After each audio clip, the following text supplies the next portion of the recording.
Bonjour. Dans cette 9e capsule spéciale confinement pour couple et pour les familles, j'aimerais parler du défi de croissance du minimiseur. Parce que la dernière fois, je vous ai parlé du défi de croissance du maximiseur qui était d'arrêter de critiquer. Le défi de croissance du minimiseur, de celui qui se ferme, qui va dans sa grotte, c'est plus de rester en lien. C'est pas le fait de se fermer qui est grave. C'est pas, on a le droit de se fermer, on a chacun notre façon de réagir.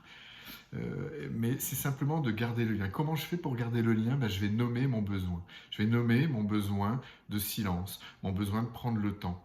Le nommer et l'affirmer d'une manière à ce que ma partenaire puisse l'entendre. C'est-à-dire sans se sentir coupable.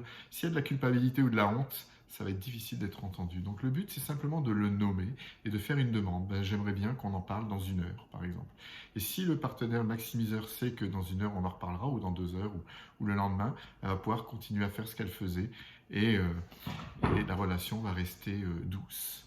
Et surtout dans ces périodes de confinement où toutes les émotions sont exacerbées, ce petit exercice-là, il est vraiment important. Un petit exercice aussi pour le minimiseur.